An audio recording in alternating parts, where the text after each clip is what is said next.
주님은 산 같아서 주님은 산 같아서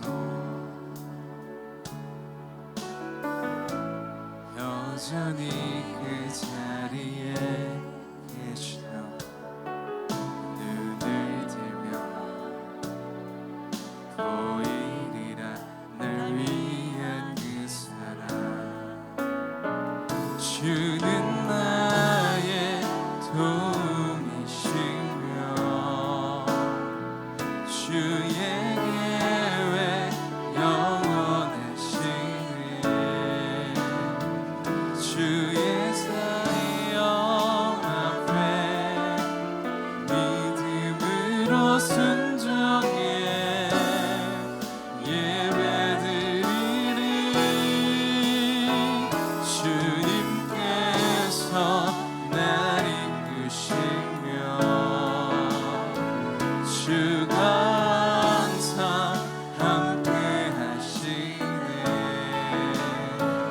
주의 사랑 안에 믿음으로 순종해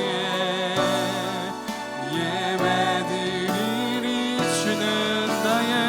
주는 나의 도움이시며 주의 계획 영원하시네 주의 위엄 앞에 믿음으로 순종해 예배드리리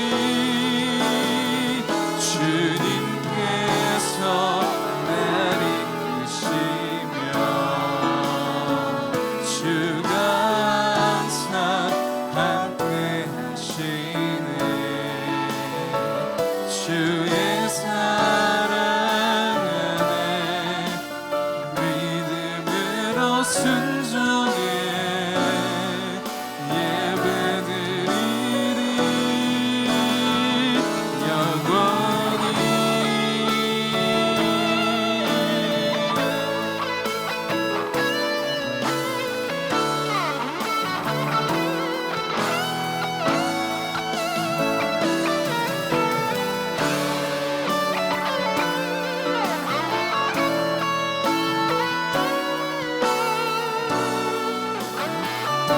주는 나의 도움이시며 주는 나의 도움이시며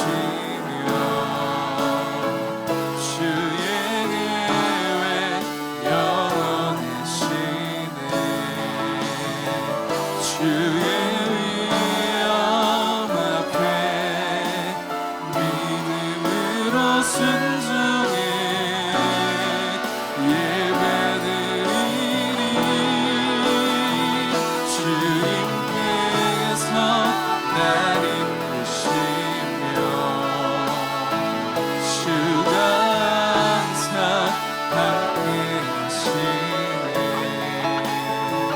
주의 사랑 안에 믿음으로 순종해 예배드리리 영원히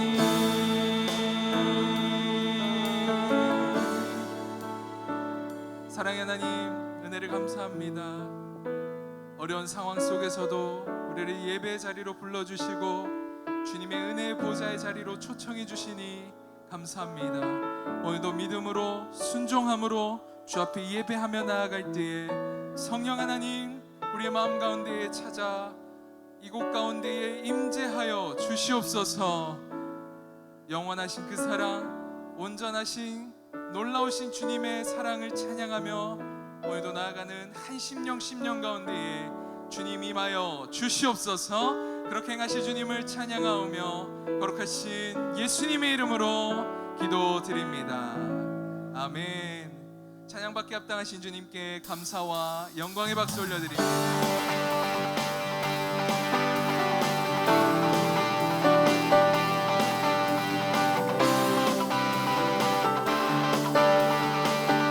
온 세상 창조주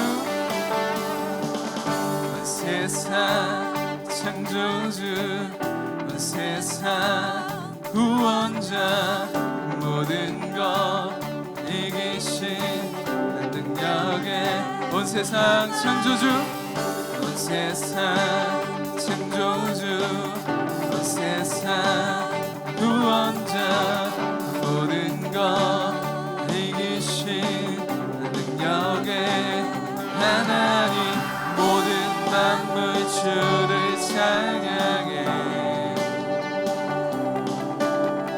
모든 민족 주께 경배해. 모든 승리하리, 열방 어깨들이 하나님께서 성취하시네. 모든 승리하리, 열방 어깨들이 위대하신 왕 여호와. 하나님 열방을 우리에게 주셨네. 그 명령 따라서 열방을, 하나님 열방을 우리에게 주셨네. 그 명령 따라서 열방을, 모든 만물 주를 찬양해. 모든 민족 주께 경배해. 모두 승리하리, 열방 어깨들이 하나님께서 성취하시네. 모두 승리하리, 열방 어깨들이 위대하신 왕 여호와. 모든 만물 주를 찬양해.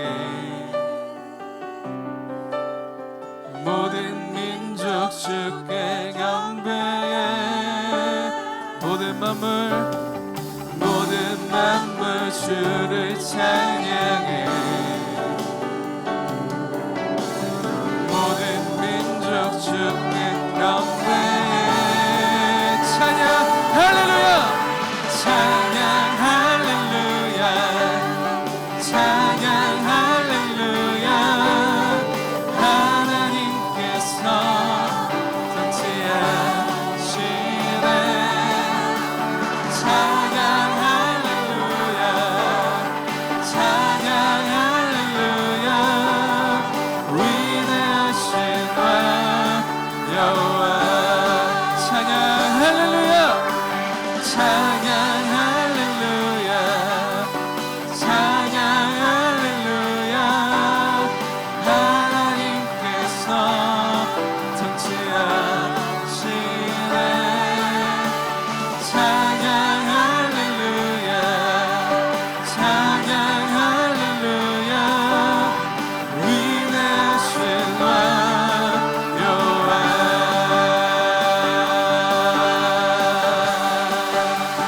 우리에게 승리를 허락하신 주님, 찬양받기 합당하신 주님, 주님 이름을 찬양합니다. 아멘.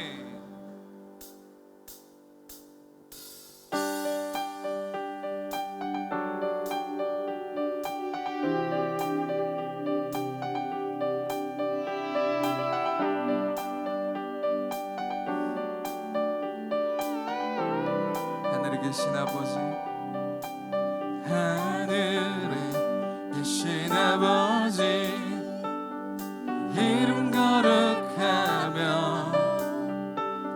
주의 영광 이곳에 가득하길 기도하네. 하늘에 계신 아버지, 주 이름 다 외치며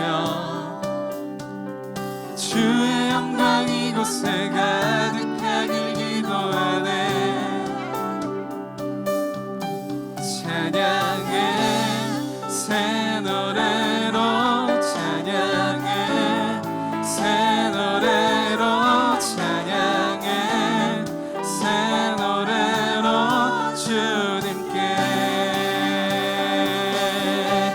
주님의 나라 주님의 뜻이 하늘에 이루어지듯이 모두 선포해 자비한 주 이름 이 땅에 이루어지리라 날마다 일용할 양식 은혜로 주소서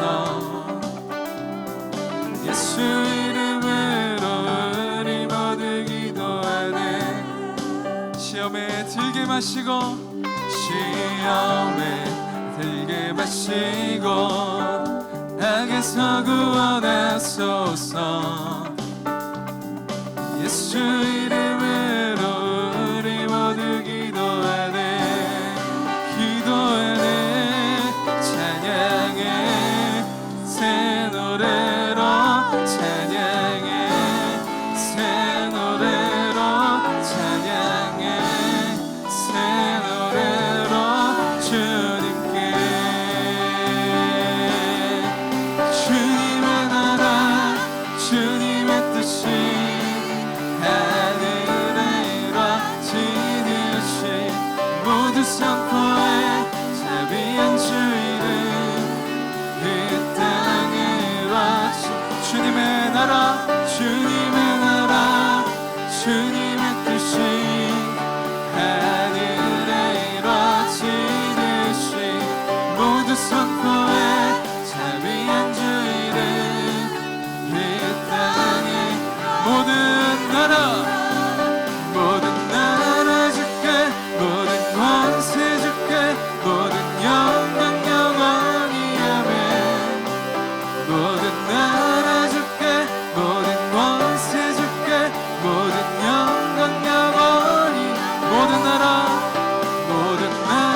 주께 모든 권세 주께 모든 영광 영원히 아멘 모든 나라 주께 모든 권세 주께 모든 영광 영원히 아멘 주님의 나라 주님의 뜻이 하늘에 이루어지듯이 모두 선포해 자비한 주 이름 이 땅에 이루어 주님의 나라 주님의 뜻이 하늘에 이루어지듯이 모두 선포해 자비한 주 이름 이 땅에 주님의 나라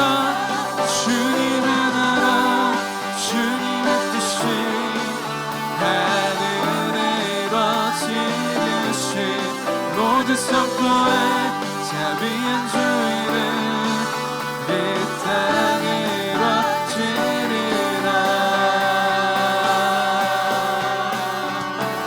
우리 뜻 가운데에 우리 길을 만드시고 우리 삶을 이끄시는 주님의 이름을 찬양합니다 아멘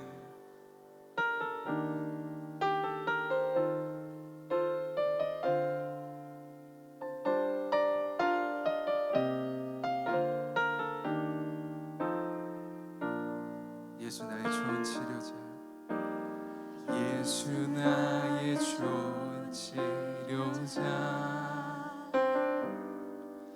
그의 눈이 머무는 곳은 나의 슬픔과 고통 오길 들어 그의 눈을 볼 때에 난 알았네 예수 나의 좋은 치료자 예수 나의 좋은 치료자 예수 나의 좋은 치료자 그의 손길이 닿는 곳은 나의 상처와 아픔 영원히 잃을 것 같았던 눈물 다 멎었네 예수 예수 나의 치료자. 나 노래하리라. 천한 나를 돌아보신 그새 주를 찬양해. 하늘 닿는 곳까지 내 손 들리라. 예수 나의 치료자.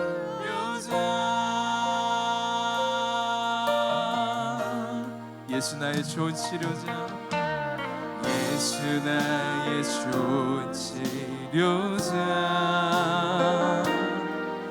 그의 손길이 닿는 곳은 나의 상처와 아픔 영원히 흐를 것 같았던 눈물 다 멈췄네. 예수 나의 치료자.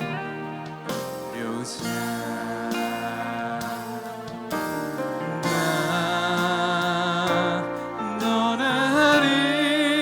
노래하리라. 천한 나를 돌아보신 그새 주를 찬양해. 하늘 닿는 곳까지 내 손 들리라. 예수 나의 치료자. 나 노래하리라. 나 노래하리라. 천한 나를 돌아보신 그새 주를 찬양해. 하늘 닿는 곳까지 내 손 들리라. 예수 나의 치료자.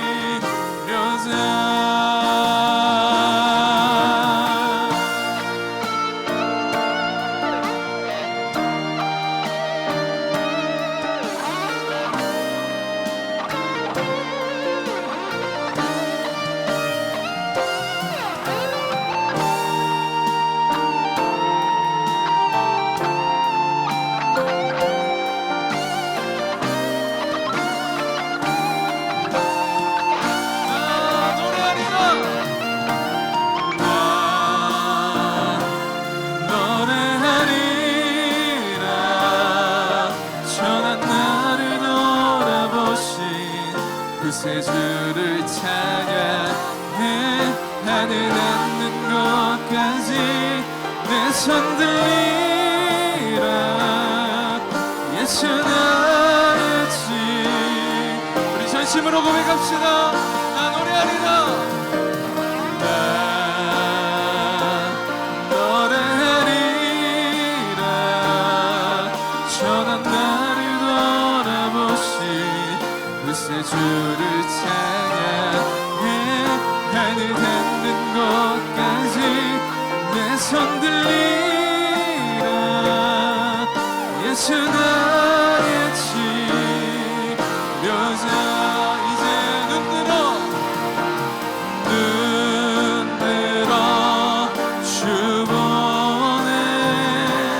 그 능력 날 새롭게 주님의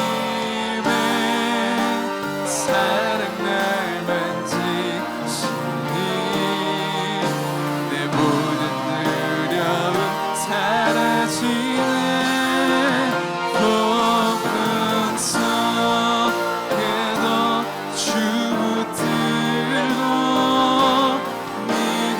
믿음으로 주와 걷네. 갈보리 언덕 넘어 깨어나 주 안에 온전케 돼. 이제 눈 들어 주 보네. 그 능력 날 새롭게 주님의 사랑 날 만지시니 내 모든 두려움 사라지네.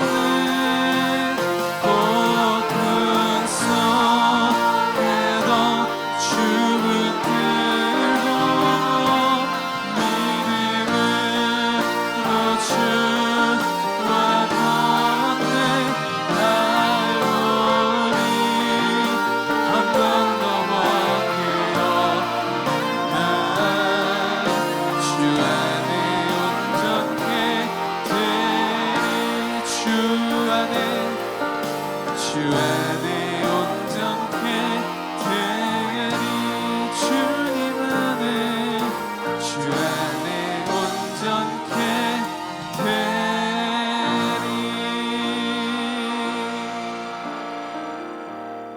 살아계신 주님, 주님의 이름을 높여드립니다. 선교를 위해서 기도하며 주님 앞에 간구하는 귀하고 복된 자리를 허락하심을 감사합니다. 비록 지금 상황이 어렵고 힘든 가운데 있지만 선교를 향한 기도와 우리 간구는 결코 멈출 수 없음을 고백합니다. 이 시간이 성령님께서 인도하시고 우리의 기도가 하나님 보좌 앞에 상달되는 귀하고 복된 시간 될 수 있도록 함께하여 주시옵소서. 이 예배의 처음부터 끝까지 성령님께서 우리를 인도하시고 친히 주관하여 주시옵소서. 감사를 드리며 모든 말씀을 예수님의 이름으로 기도드립니다. 아멘. 할렐루야. 목요 선교 집회 유튜브 라이브로 함께 하시는 모든 성도님들을 주님의 이름으로 환영하고 축복합니다. 코로나19 재확산으로 인한 교회의 방침에 따라서 목요 선교 집회도 당분간 온라인으로 들어지게 되었습니다. 비록 우리가 떨어져 있지만 선교를 향한 같은 마음으로 서로를 축복하기 원합니다. 이 시간 함께 서로를 축복하겠습니다. 당신은 하나님의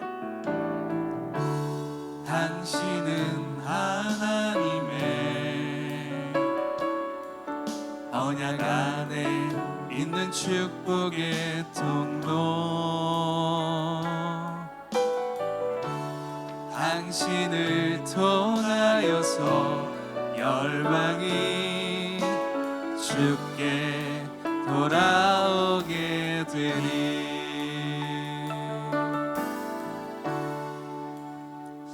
오늘 하나님께서 우리에게 주신 말씀은 빌립보서 4장 4절에서 7절까지의 말씀입니다.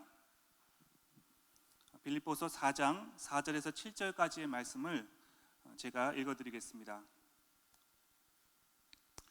주 안에서 항상 기뻐하라. 내가 다시 말하노니 기뻐하라. 너희 관용을 모든 사람에게 알게 하라. 주께서 가까우시니라. 아무것도 염려하지 말고 다만 모든 일에 기도와 간구로 너희 구할 것을 감사함으로 하나님께 아뢰라.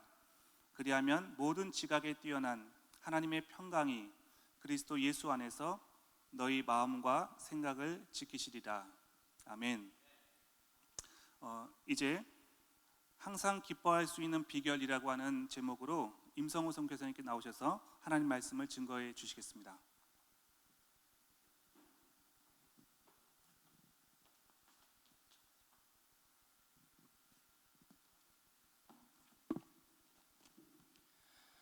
할렐루야. 목요 선교 집회에 함께 하시는 성도 여러분, 또 선교사님들 주님의 이름으로 환영하고 축복합니다. 오늘 말씀을 통해서 항상 기뻐할 수 있는 비결이 우리 그리스도의 삶에서 어떻게 적용되는지를 여러분과 함께 나눠보는 시간이 되도록 하겠습니다. 본문 말씀을 우리 몇 가지 살펴보면은 동사로서 우리 크리스찬들이 해야 할 몇 가지 조건이 있습니다. 그래서 바울 사도는 그것을 이제 행하라고 요구하고 있는데요. 첫 번째, 주 안에서 항상 기뻐하라고 하십니다. 혹시 본문 준비가 됐으면은 볼 수 있을까요? 우리 4절 말씀 함께 볼 수 있을까요? 준비됐나요? 네, 4절, 5절, 6절 이렇게 해서 제가 말씀 중에서 함께 보겠는데요. 4절 말씀 함께 읽어보도록 하겠습니다. 함께. 주 안에서 항상 기뻐하라. 내가 다시 말하노니 기뻐하라. 여기서 주 안에서라는 말은 무엇을 의미할까요? 우리 천지를 창조하신 하나님께서 그 아들을 이 땅에 보내셔서 우리를 위해 십자가에서 못 박으심으로 그 사랑을 온 세상에 전하셨고, 또 우리가 그 구원자를 알고 믿음으로써 다들 우리 그분의 놀라운 사랑을 다 받고 있고 또 느끼고 있고 그것을 늘 경험하고 있을 줄 믿습니다. 여기서 우리가 주 안에서라는 말씀이 있습니다. 왜 바울 사도가 주 안에서 항상 기뻐하라고 말을 했을까요? 세상에서 기뻐할 수 있는 일은 많겠죠. 많은 사람들은 기뻐하기 원하고 있습니다. 아마 이 세상에 있는 많은 사람 중에서 기뻐하지 않고 슬픔으로 가득 차고 세상을 살려고 하는 분은 아무도 없을 줄로 알고 있습니다. 그래서 세상 사람들은 즐거움과 쾌락과 기쁨을 쫓아 어떻게 해요? 여러 가지에 빠지죠. 쉽게 얘기하면은 뭐 중독에 빠지죠. 술 중독, 또 마약, 또 인터넷, 그다음에 섹스 중독. 그리고 너무 술을 과다하게 먹어서 뭐 알코올 중독도 걸리고, 그 수많은 많은 쾌락을 쫓고 즐거움을 쫓고 기쁨을 쫓아서 행하다 보면 어떻게 해요? 우리 인간의 몸과 마음이 파괴게 되고 하나님 원하시는 그런 온전하게 세워지는 것이 아니라 점점 몸과 마음은 황폐해지게 돼 있죠. 그러나 우리는 크리스찬들은 어떻게 하면 주 안에서 항상 기뻐할 수 있는 방법을 알고 있습니다. 물론 거기에 대해서 모르신 분이 있을 줄 알고 제가 오늘 말씀을 통해서 우리가 어떻게 기뻐할 수 있는가, 항상 기뻐할 수 있는 것을 한번 나눠보도록 하겠습니다. 만약 우리가 진정으로 주님을 알고 믿고 같이 함께 주님과 함께 동거한다면 그 주님 안에서 항상 기쁘고 즐거워합니다. 거기에 선제되는 조건은 무엇이냐면 감사함입니다. 감사함으로써 우리가 기쁨을 얻을 수 있는데, 그것도 세상적으로 기뻐하는 것이 아니라 주님 안에서 정말 참된 화평과 평화를 느끼면서 참된 기쁨을 알 수 있습니다. 이 바울 사도가 항상 기뻐하라, 내가 다시 말하노니 기뻐하라, 이건 뭐냐? 강조를 하는 거죠. 항상, 늘, 거기에다가 다시 말하노니 재차 강조를 하고 있습니다. 근데 방법을 안 가르쳐 주면은 저희가 어떻게 할 줄은 모르지만 제일 말씀 첫 구절에 주 안에서라고 말씀하고 있습니다. 바울은 여러분도 알다시피 예수님을 핍박하려고 다메섹 도상으로 가다가 그 다메섹 도상에서 예수님을 만나게 되죠. 그러면서 삶이 변화가 되죠. 세상적으로는 로마 시민권도 있고 학식도 있고 정말로 세상 지금으로 말하면은 남부럽지 않을 그런 환경이었지만 예수님을 알고 또 예수님을 체험하고 만나고 믿고 난 후로는 삶이 변화가 됐습니다. 그런데 어떻게 변화가 됐습니까? 예수님을 믿고 따르다 보니까 일단은 본인이 예수님을 믿는 사람을 잡으러 다녀야 되는데 그 반대 입장이 돼서 감옥에 붙잡혀서 많은 고난과 고통을 당하면서 심지어 매를 맞고 또 죽을 위기에 처하는 상황까지 갔으면서도 그 감옥 안에서 기뻐하라, 나는 감사하고 기뻐하느니 너희도 감사하며 기뻐하라고 이 빌립보서 외에도 여러 군데 성경에서 고백하고 있습니다. 바울은 우리가 볼 때 예수를 믿고 난 그 삶을 봤을 때는 정말 불행하다고 할 수 있습니다. 세상적으로는. 왜? 가정이 없죠. 와이프도 없고 아이들도 없고 또 자기의 가진 그 육체의 가시가 있었습니다. 그 고통을 통해서 하나님께 나의 그 육체적 가시, 이런 고통을 없애달라고 기도했지만 그것이 없어지지 않았죠. 그걸 통해서 그 바울은 그 기쁨을 승화시키기 위해서 어떻게 노력했느냐? 주 안에서 내가 받은 은혜의 족하니 그것을 통해서 기쁨으로써 다시 바꿀 수 있는 그런 능력을 가지게 됐습니다. 우리가 하나님께서 받은 은혜가 바울에게만 있는 것이 아니라 바로 우리에게도 주어졌습니다. 저는 2004년도에 태국 치앙마이의 그 푸른 초장에 그 MK 사역을 하러 처음으로 이제 선교지를 나가게 됐습니다. 제가 태국에 갔다가 뭐 날짜는 정확히 모르겠지만 그 MK 사역 처음 시작할 때, MK라는 것은 선교사 자녀들을 부모의 입장에서 돌봐주는 그런 사역인데 그 치앙마이 푸른 초장 가서 아이들을 첫날 받을 때 어떤 일이 일어나냐면, 우리 저번 주까지 우리 한국도 그 홍수 피해로서 굉장히 어려움을 많이 겪은 지역이 많이 있었습니다. 근데 제가 그 TV를 봤을 때 정말 마음이 뭉클하고 제가 정말 당한 그런 입장을 느꼈습니다. 그 이유는 치앙마이에 가서 처음 사역을 했는데 아이들을 봤는데 그때 60년 만에, 그러니까 태국에서 60년 만에 가장 큰 비가 내려서 저희가 있는 그 그 하우스가 1층이 다 차고 2층, 거의 2층까지 물이 올라오게 됐어요.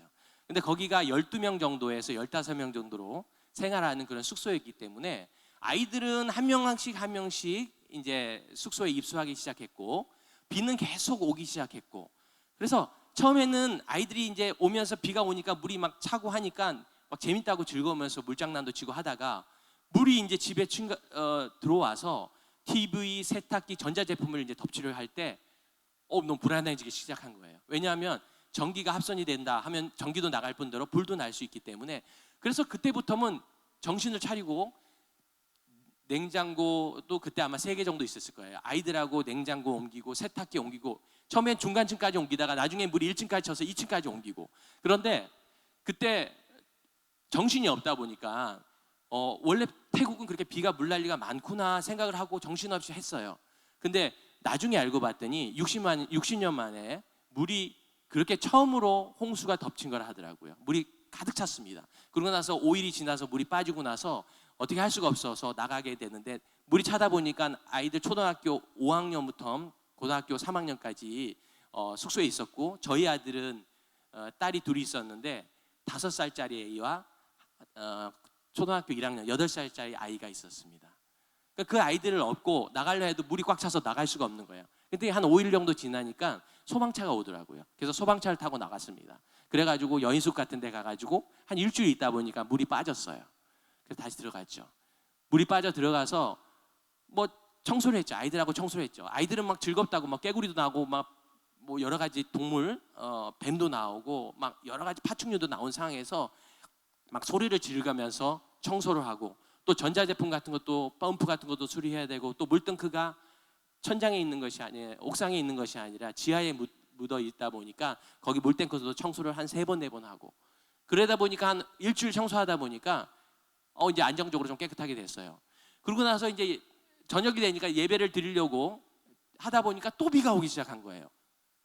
하나님도 무심하시지. 우리가 비가 와서 청소하기 전에 비가 안 왔으면은 청소도 안 했을 텐데, 다 청소를 하고 나서 이제 좀 쉬려고 했을 때 또 비가 온 거예요. 비가 와서 또 똑같은 현상이 일어났습니다. 그래서 또 소방차 타고 또 나갔습니다. 그래서 또 다시 들어왔습니다.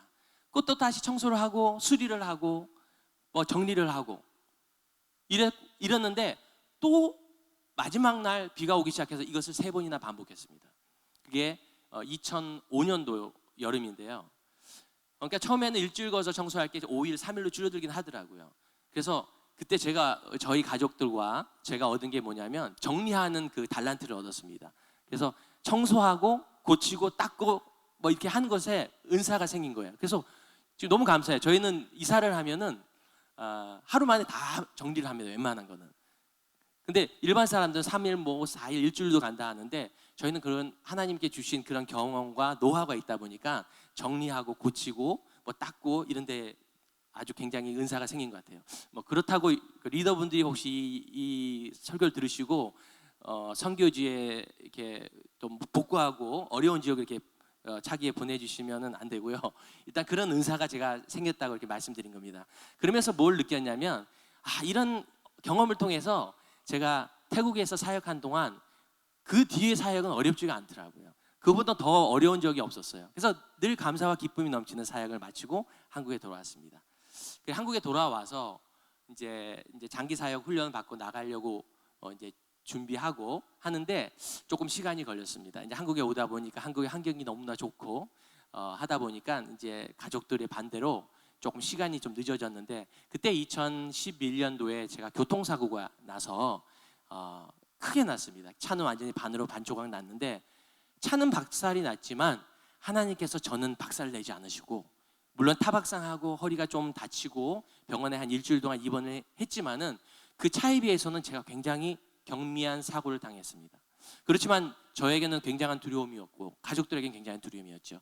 그 전에 있었던 여러 가지의 사건들을 통해서는 그런 불안함을 못 느꼈는데, 저의 목숨을 가져갈 수 있다는 언젠가는 내 목숨이 없어질다는 이런 불안감 때문에 제가 그 병원에서 입원하고 퇴원할 때 바로 오산리 기도원에 가서 4일 금식을 했습니다. 4일 금식하면서 말씀을 통해서 또 대언자를 통해서 또 그 다른 사람들 통해서 또 꿈에서 하나님께 그 확실한 사명을 받고 제가 다시 선교지로 나간 것이 2012년 오선 훈련을 받고 2013년 초에 이제 선교지에 나가게 됐습니다. 선교지에 나가서 편안한 삶을 사는 것은 우리 선교사의 삶이 아니다는 것은 아니지만 그렇게 되기가 참 쉽지가 않습니다.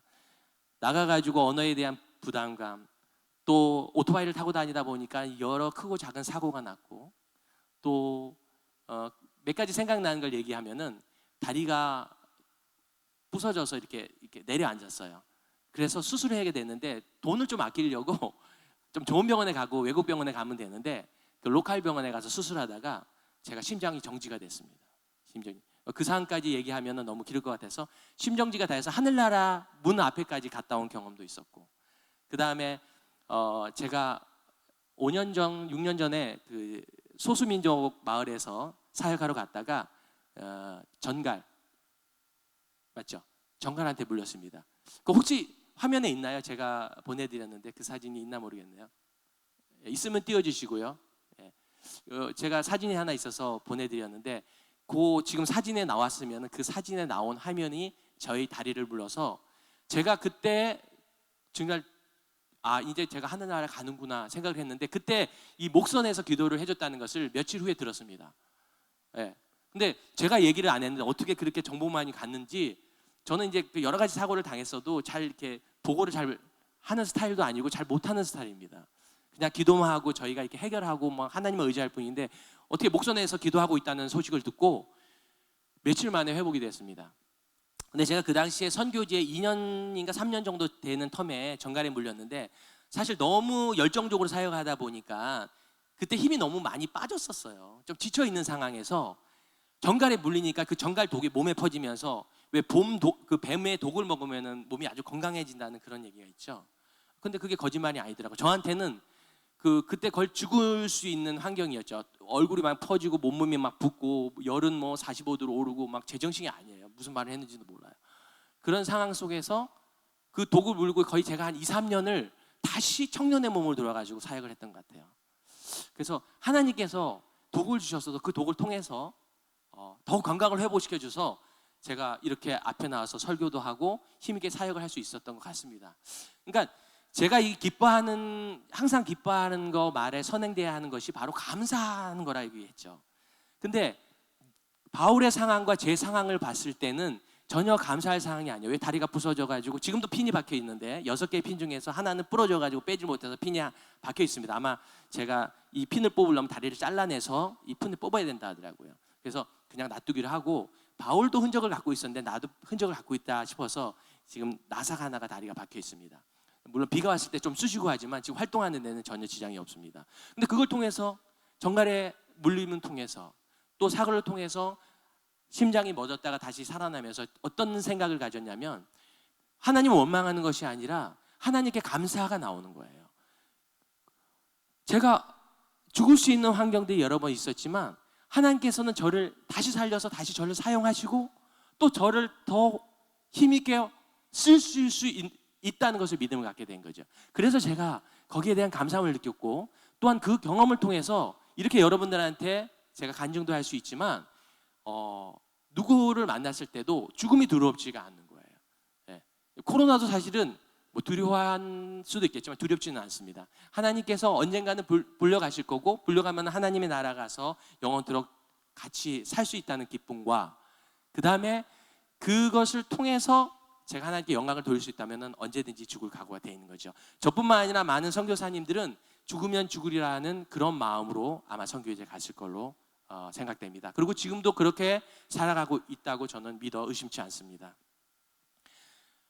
그리고 한번 마지막으로 제가 이제 작년에 이제 8월 중순쯤에 이제 그 아우리치 팀이 마지막 아우리치 팀이 왔을 때 제가 댕기열에 걸렸습니다. 댕기열이 그렇게 무서운지 정말 몰랐어요. 그러니까 거의 일주일 동안 인사불성이 됐습니다. 전 죽는 줄 알았어요, 몸이. 왜냐하면 그 다리 수술할 때 제가 그 심장이 먹으면서 그런 죽었다는 그 경험을 했기 때문에. 근데 하나님 또 살려주시는 거예요. 네, 제가 오늘 말씀이 좀 간증을 하다 보니까 격하게 얘기할 수 있지만 제가 사실을 그대로 얘기하는 겁니다. 근데 지금은 건강합니다.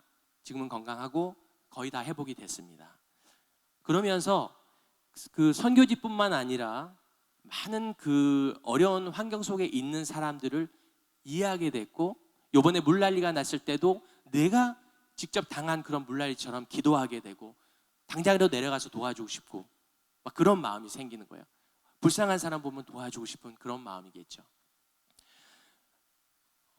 저는 어렸을 때 그 아버님이 사업을 3번 하시다가 3번째 다 망하셨어요. 그래서 더 이상 회복시킬 수 없는 그런 상황에 왔을 때, 그때가 바로 제 사춘기였습니다. 중3 때.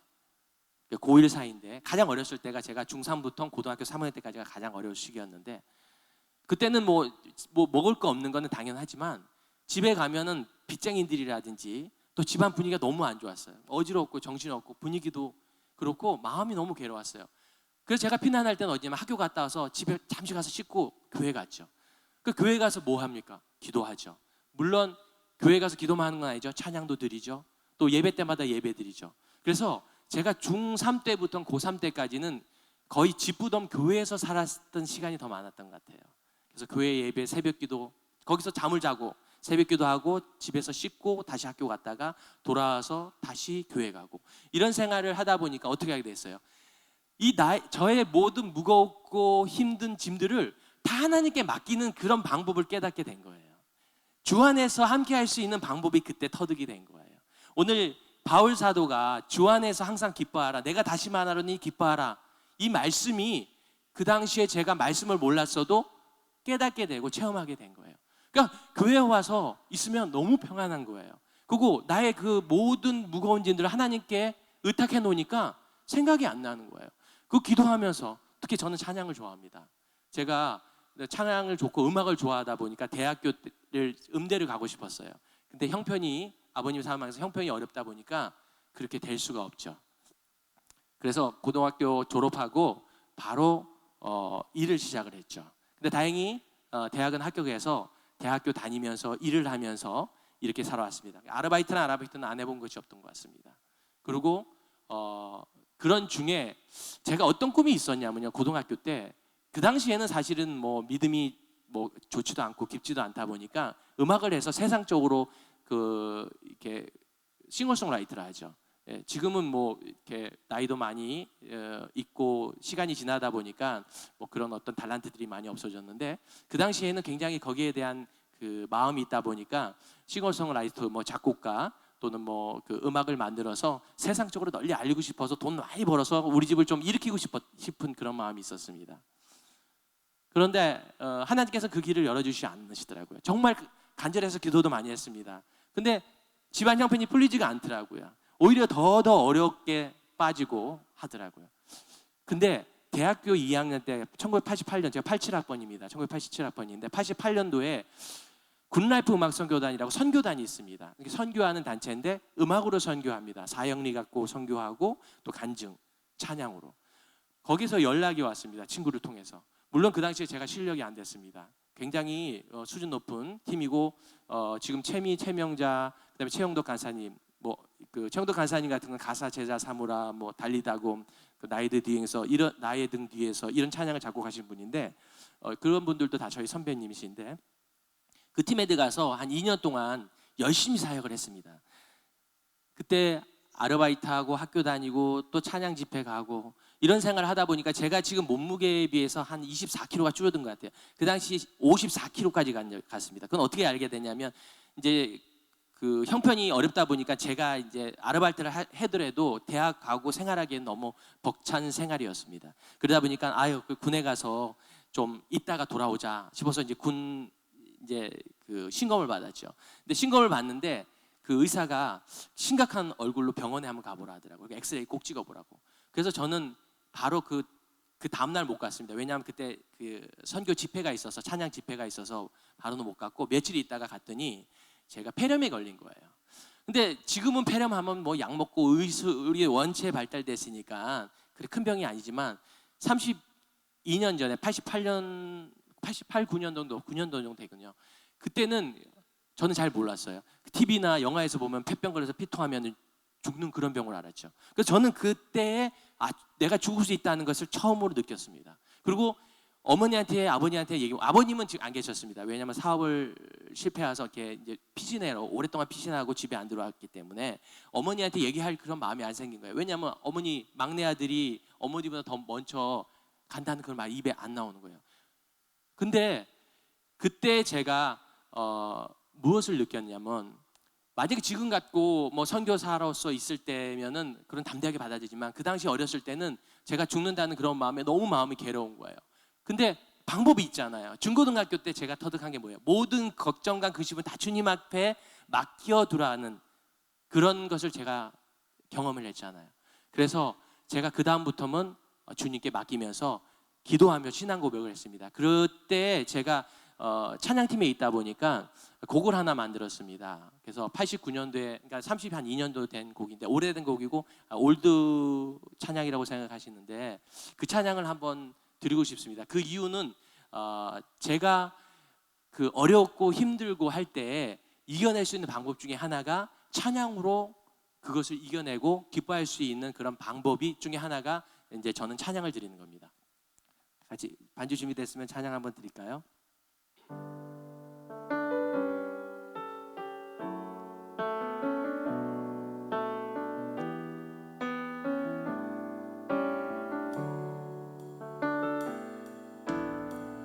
내가 살아있는 동안 여호와를 찬양하며 섬기며 내가 살아있는 동안 여호와를 영원히 찬양하리로다. 내가 살아있는 동안 여호와를 찬양하며 섬기며 내가 살아있는 동안 여호와를 영원히 찬양하리로다. 내 평생 하나님을 찬양하는 이유는 하나님이 나에게 주신 은혜 때문에 무엇으로도 바꿀 수 없는 이 선물을 오직 찬양으로 영광 드리리. 내가 살아있는 동안 주 여호와를 온전히 찬양하며 섬기겠습니다. 내가 살아있는 동안 주 여호와를 영원히 찬양하겠습니다.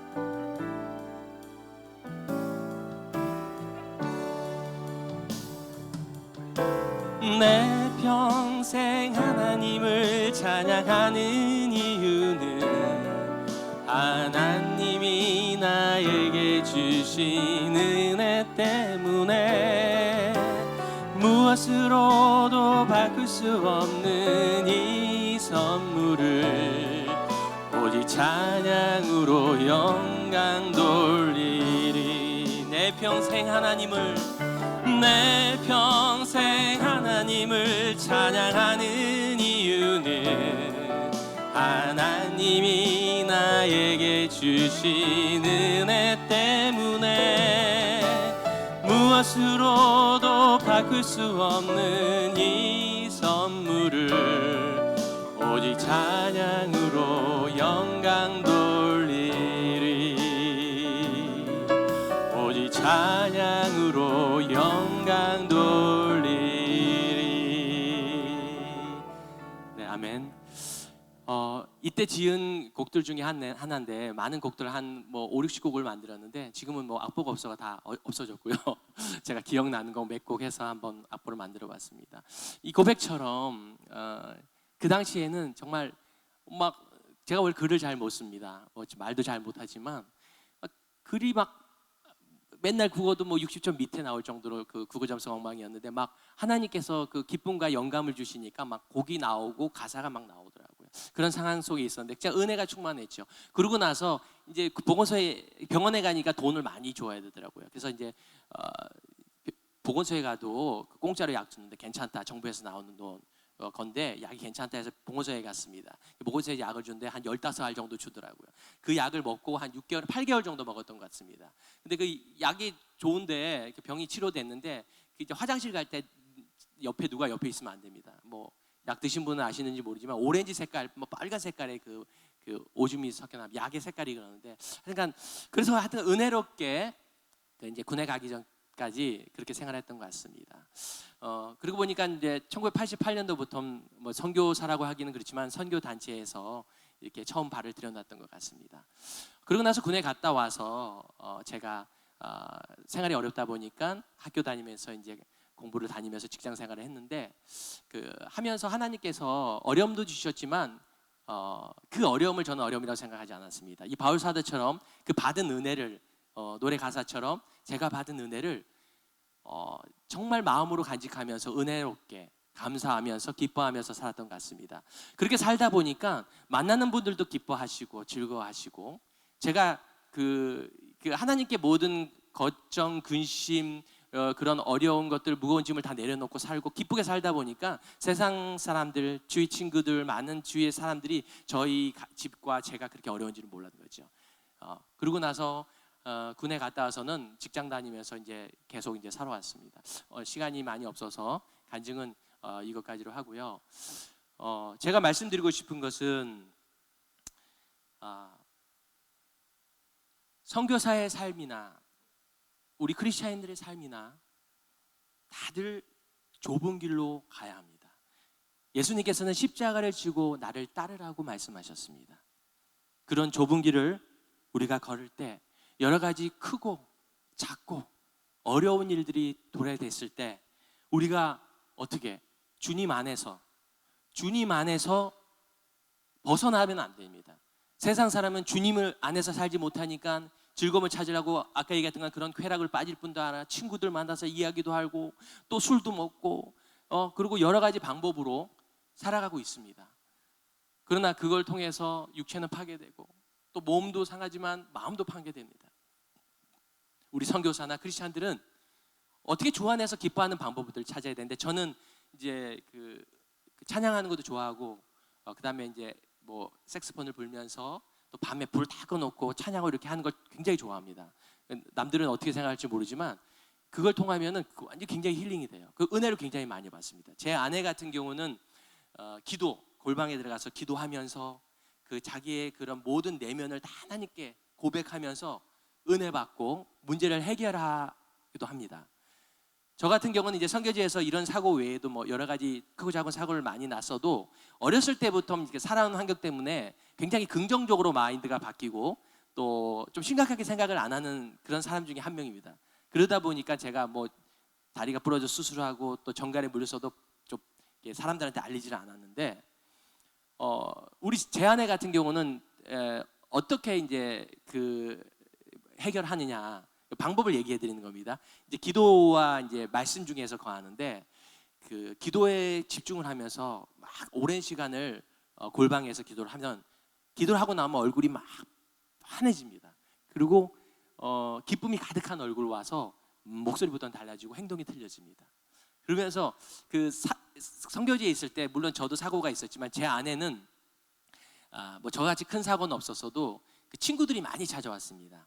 어떤 친구들이냐면 뭐 이석증, 뭐 알러지, 그다음에 뭐 대상포진, 그다음에 얼마 전에도 또 찾아왔는데 친구가 찾아왔는데 그 메니에르라는 이런 병이 있습니다. 그런 친구들이 1년에 몇 번씩 찾아옵니다. 그러면 그걸 경험하고 나서 좋은 점이 뭐냐? 물론 아팠을 때는 고통스럽지만 그런 아픔과 고통이 찾아왔을 때는 힘들지만 그 후에 감사함을 느끼는 거예요. 왜? 하나님이 다시 나를 살리셨구나. 나의 건강을 다시 회복시켜 줬구나. 또 이걸 통해서 어렵고 힘들고 아픈 사람들의 마음을 이해하게 된 거죠. 그리고 긍휼한 마음이 생기고 더 잘해줘야 되겠다는 그런 마음이 생기고 또 여러 가지 임상 시험을 통해서 그런 병도 잘 알게 되고. 예. 그래서 지금 제 아내가 우리 함는 선생님께서 지금 그 팀 선교회 제 3팀장을 맡으면서 그 많은 선생님들의 아프고 어려운 점을 더 잘 이해하고 더 마음이 가는 것 같아요. 예. 그래서 저희가 이런 고난과 어려움이 저희들에게 몰려오고 지금 코로나나 또 기상 이변이나 또 경제적으로 어려울지라도 바울 사도가 얘기한 이 주 안에서 항상 기뻐하면 우리가 그 모든 문제를 해결할 수 있습니다. 그런데 그 뒤에 말씀을 한번 보겠습니다. 5절에 보면은 너희 관용을 모든 사람에게 알게 하라. 주께서 가까우시니라. 여기서 말하는 관용을 제가 한번 찾아봤습니다. 관용이라는 단어 속에는 많은 의미가 담겨 있는데요. 친절한 성격, 남의 잘못을 너그럽게 받아들이고 용서하는 것, 박해에 대한 온유성, 다른 의견을 허용함, 베푸는 마음, 이런 여러 가지 사전적 의미가 있습니다. 처음에는 우리가 기뻐하라고 얘기했지만 5절에 보면은 우리가 관용을 다른 사람에게 나타내라고 했습니다. 근데 거기에 관용을 우리가 나타내기 위해서는 무엇이 중요하나? 이것도 우리가 주 안에서 머물러야 하는 것처럼 주께서 가까우니라고 이렇게 말씀하십니다. 주께서 가깝다는 말은 주와 함께 한다 이 말이죠. 자, 우리가 보통 상사들하고 같이 있을 때도 그 사람의 눈치를 많이 봅니다. 또 나보다 권위 있는 사람이 있으면 왠지 좀 이렇게 잘 보이시고 좀 몸을 조심하고 행동을 조심하죠. 근데 만약 예수님께서 가까이 있다, 예수님 안에 있다, 그럼 우리 행동이 어떨까요? 겸손해지고 정말 죄를 짓고 싶어도 못 짓겠죠. 예수님을 닮아가겠죠. 그래서 여기서 사도 바울이 주께 가까우니라, 주께 가까워야 된다고 말씀하고 있습니다. 그리고 그 뒤에 나와 있는 6절에 보면은 아무것도 염려하지 말고 다만 모든 일에 기도와 간구로 너희 구할 것을 감사함으로 하나님께 아뢰라. 제가 그 설교 첫 어두에 이런 말을 했죠. 우리 항상 기뻐하려면 선행되는 조건이 감사라고 했습니다.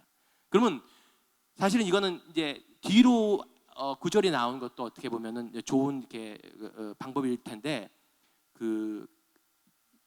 우리가 기뻐하기 전에 주님께 가까우면서 아무것도 염려하지 말고 주님께 고백을 해야 됩니다. 기도하면서 간구로 너희의 모든 것을 구하라. 일부분이 아니고 모든 것입니다. 자, 일부분이라 하면 우리가 생활 속에 생각날 때마다 기도하는 거지만 어떻게 해요? 모든 것을 구하라. 모든 일에 기도와 간구로 구하라. 근데 모든 일이라는 것은 우리 삶 속에서 매일매일 기도할 수가 없잖아요. 데살로니가서에서 보면 항상 기뻐하라, 쉬지 말고 기도하라, 범사에 감사하라 있죠. 근데 우리가 쉬지 말고 어떻게 해요? 생활을 해야 돼. 일도 해야 되고 공부도 해야 되고 다른 일들이 너무 많은데, 이것은 제가 생각해 보면은 하나님의 임재 안에서 주님과 늘 함께하면서 같이 함께하는 거죠. 그러면 우리 옆에 친구가 있든지 옆에 뭐 가까운 사람이 있을 때 그냥 스스로 이렇게 앞에서만 얘기해도 옆에서 다 들리죠. 그런 것처럼 내 옆에 내 안에 주님께서 계시면 늘 얘기하는 거예요. 주님과 함께 얘기를 하는 거예요. 그게 바로 쉬지 말고 기도하라는 것입니다. 그것이 바로 모든 일에 기도와 간구로 아뢰라는 것입니다. 우리 성경 구절 한번 보도록 하겠습니다. 시편 100편에 보면은 제가 읽겠습니다. 다윗은 감사함으로 그분에 들어가고 찬송하면서 그들에 들어가라고 말하고 있습니다. 우리가 어떤 상황에 처해질지라도 감사함을 잊으면 안 되고 늘 우리를 사랑하시는 그분을 찾고 문을 두드리며 들어가야 됩니다. 그리고 함께 거해야 됩니다. 주님 안에 있어야 됩니다. 주님과 가까이 있어야 됩니다. 그렇게 되면 어떻게 돼요? 항상 기뻐할 수 있습니다.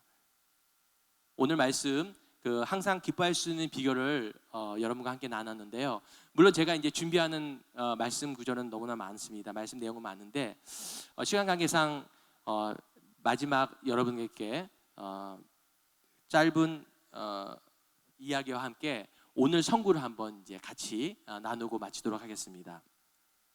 여러분이 어렵고 괴로운 일을 당했을 때 누굴 찾아야 됩니까? 예수 그리스도를 찾아야 됩니다. 예수 그리스도와 함께 가야 됩니다. 예수 그리스도 안에서 가야 됩니다. 사는 동안 어려움과 위험과 고통과 고난이 있을 때 어떻게 해야 됩니까? 주 안에서 걸어야 됩니다. 주와 함께 같이 가야 됩니다. 또 주님께 모든 일을 간구하고 모든 것들을 의탁해야 됩니다. 이 말씀을 잊지 않고 오늘 그 말씀을 같이 한번 읽어보겠는데요.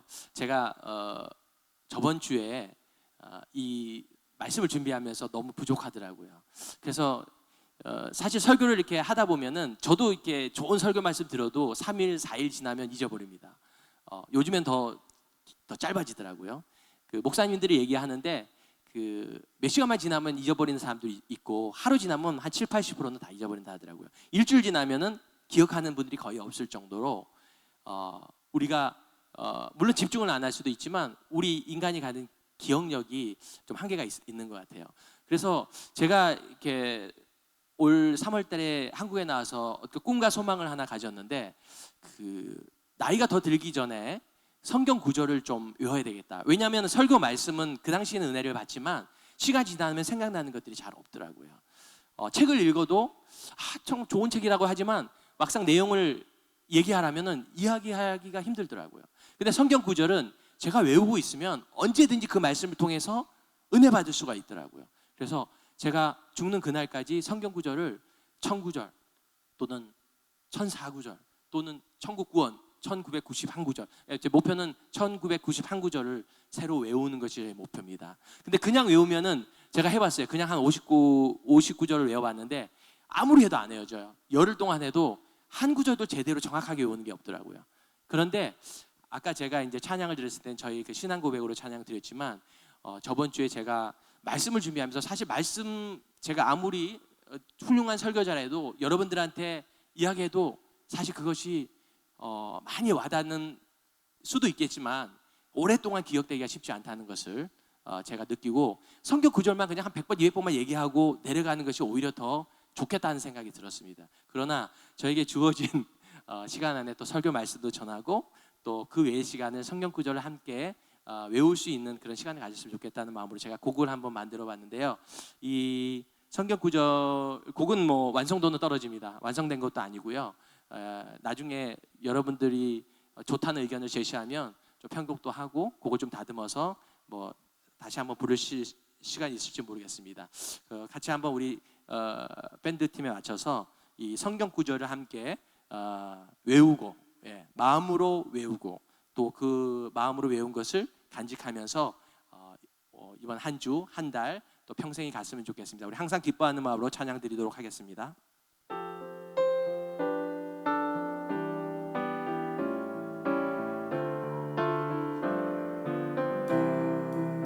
주 안에서 항상 기뻐하라. 내가 다시 말하노니 기뻐하라. 너희 관용을 모든 사람에게 알게 하라. 주께서 가까우시니라. 아무것도 염려하지 말고 다만 모든 일에 기도와 간구로 너희 구할 것을 감사함으로 하나님께 아뢰라. 그리하면 모든 지각에 뛰어난 하나님의 영광이 그리스도 예수 안에서 너희 마음과 생각을 지키시리라. 한 번 더 할까요? 주 안에서 항상 기뻐하라. 내가 다시 말하노니 기뻐하라. 너희 관용을 모든 사람에게 알게 하라. 주께서 가까우시니라. 아무것도 무엇도 염려하지 말고 다만 모든 일에 기도와 간구로 너희 구할 것을 감사함으로 하나님께 아뢰라. 그리하면 모든 지각에 뛰어난 하나님의 영광이 그리스도 예수 안에서 너희 마음과 생각을 지키시리라. 그리하면 모든 지각에 뛰어난 하나님의 영광이 그리스도 예수 안에서 너희 마음과 생각을 지키시리라.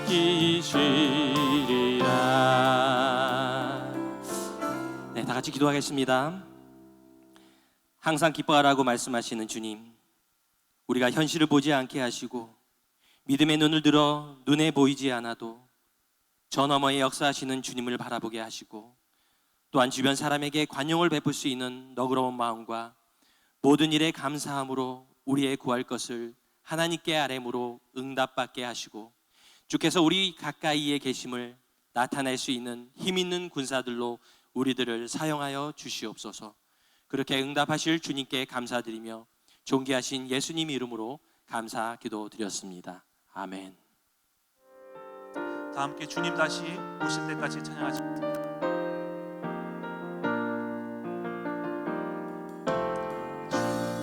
주님 다시 오실 때까지 나는 이 길을 가리라. 좁은 문 좁은 길 나의 십자가 지고 나의 가는 나는 주님을 부리라. 영광의 내 주님 나를 맞아주시니 주님 다시 오실 때까지 나는 일어나 달려가리라. 주의 영광 온 땅 덮을 때 나는 일어나 노래하리. 내 사모하는 주님 온 세상 주시라. 내 사모하는 주님 영광의 왕이시라. 내 사모하는 주님 내 사모하는 주님 온 세상 구주시라.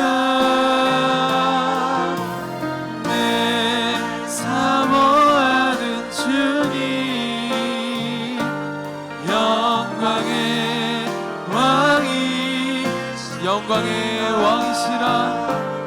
영광의 왕이 영광의 왕이시라. 영광의 왕이시라.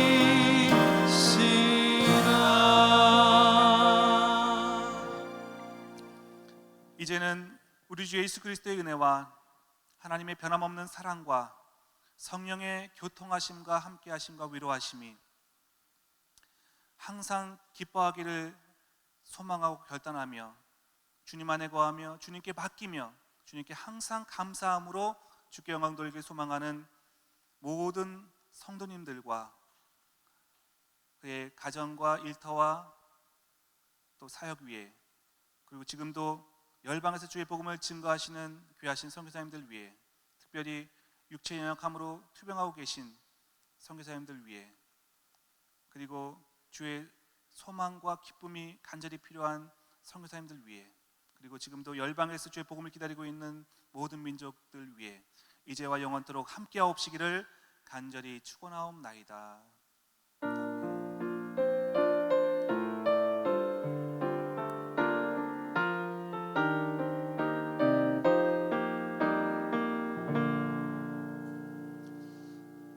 광고 말씀드리겠습니다. 정부의 사회적 거리두기 격상으로 인한 당분과 목요 선교 집회는 유튜브 라이브로 진행됩니다. 또한 예배 영상이 오늘교회 이천선교 유튜브 채널에 업로드되고 있습니다. 함께 예배하시고 또 영상도 참고해 주시기를 바랍니다. 예배를 마치겠습니다. 감사합니다.